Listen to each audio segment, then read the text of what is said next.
Yo, what's good? It's Hello Ego here, and today I wanted to do something a little bit different. I wanted to talk about how I prep my tracks to play a live set.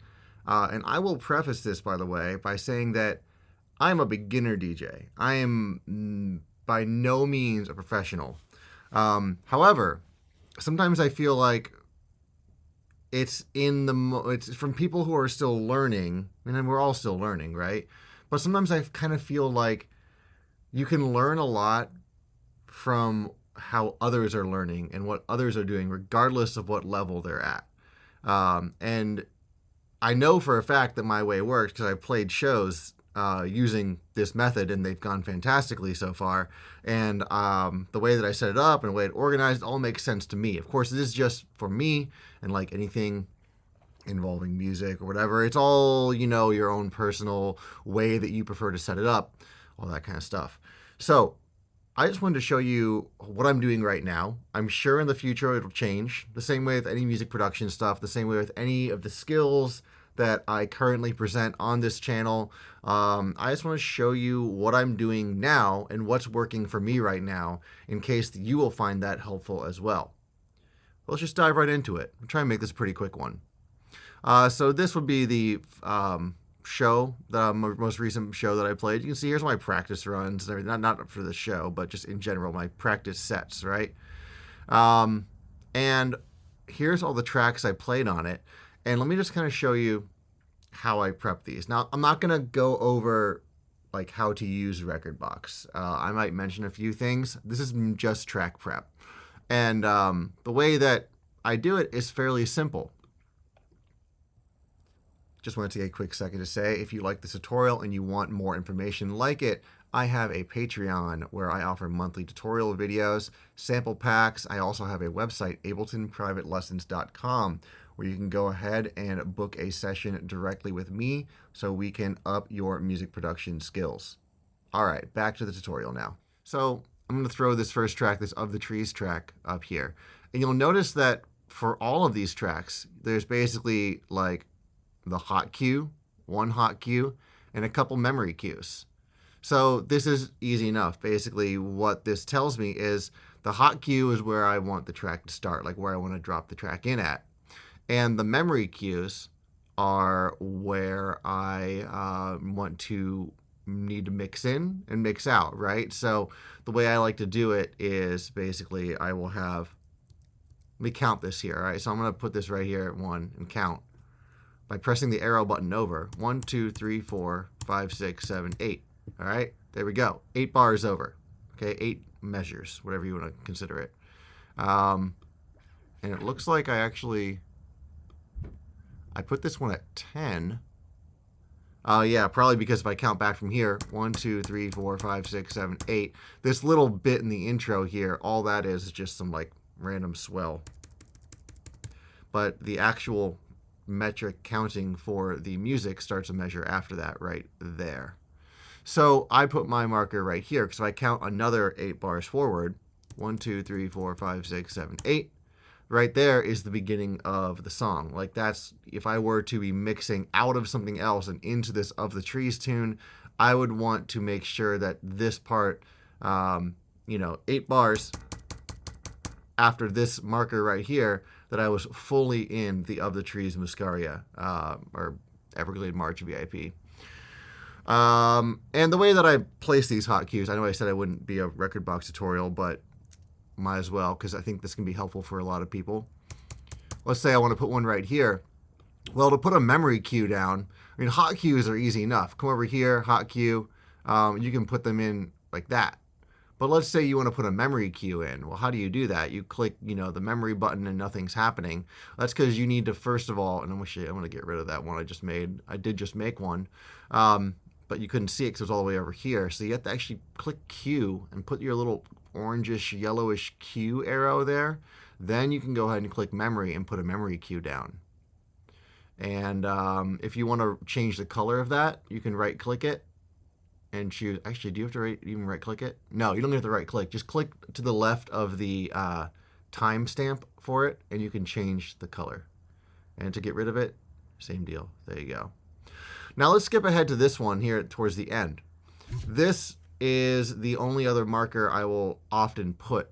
And this is my mix out warning, pretty much. This is going to be 8 bars before I want. Really, for me, what it is it's 8 bars before the end of the drop section, right? That's kind of it. So this is just like, all right, after these 8 bars, maybe it's a good time to either go straight into another drop, depending on how I'm feeling the room at the moment, or maybe it's a good time to, start mixing in another song. It really just depends. But this is just telling me, hey, in 8 bars, you're going to be in like an outro section. So just know that. All right. So let's go ahead and check a different tune here. One that's got a few more markers. Okay, like this ice rink bootleg here. So this has a significantly larger number of markers in here because the song's a lot longer. And I will, once again, I'll pause right here and say, I'm sure there's better ways to do this. This is just the way that works for me right now. And maybe it's the way that'll work for you until you figure out a way that works better for you. But for me right now, this is working. And I will continue to refine this method continually.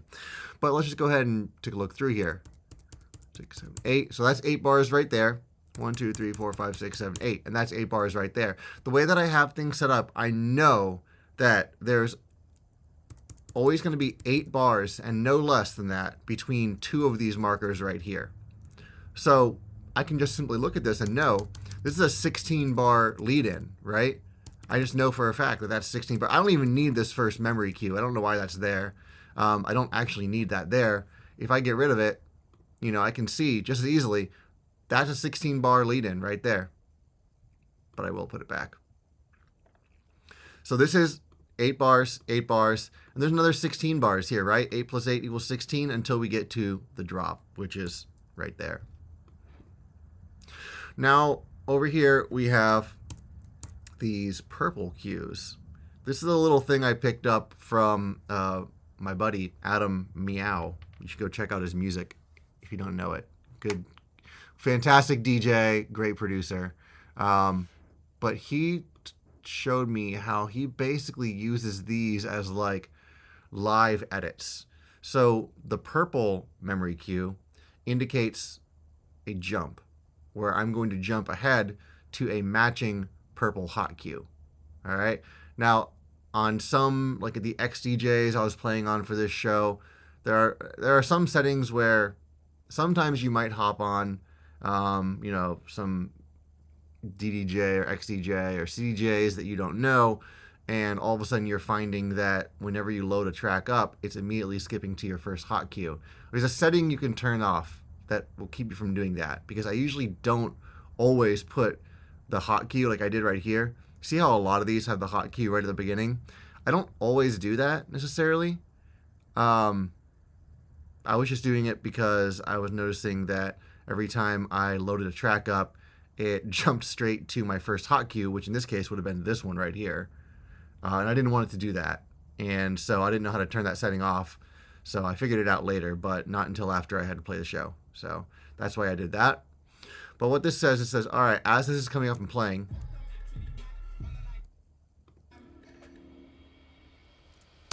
right there, I'm going to press the hot cue for A if I feel like I need to cut the song shorter. It's an optional thing, right? And then I can jump straight to here. And it's a good jump. It works really well. And then right here we have just another set that just kind of meters it out for me. I probably went overboard with the memory cues. Like I was saying, like it just works for me, but I probably didn't need this many. Like I could have gotten rid of that one. I could have gotten rid of any of these, actually, these 2 in the middle, and just known that this last one here was 8 bars until the next drop. Because usually I would use this part as like the mix out, right? And then I would get out of the track around here and jump into the next one.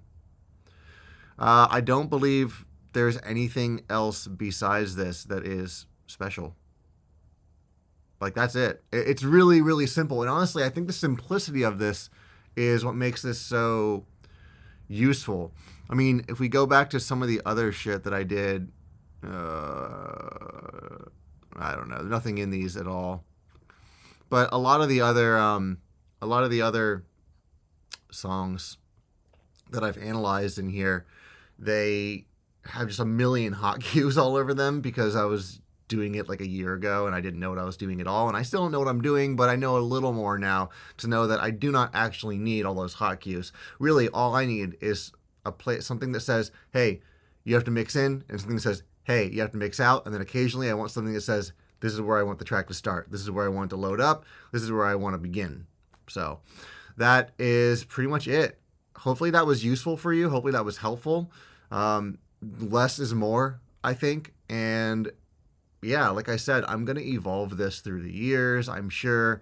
I'm going to evolve this as I play more, but I'm a bit of a beginner DJ. And if you're watching this, maybe you're a bit of a beginner DJ and you're wondering, how the hell do you organize things? And so there you go. That's how I like to organize it. You'll find your own way, and this works for me. Maybe it'll work for you. All right, until next time. Just want to take a quick second to say, if you like this tutorial and you want more information like it, I have a Patreon where I offer monthly tutorial videos, sample packs. I also have a website, abletonprivatelessons.com, where you can go ahead and book a session directly with me so we can up your music production skills.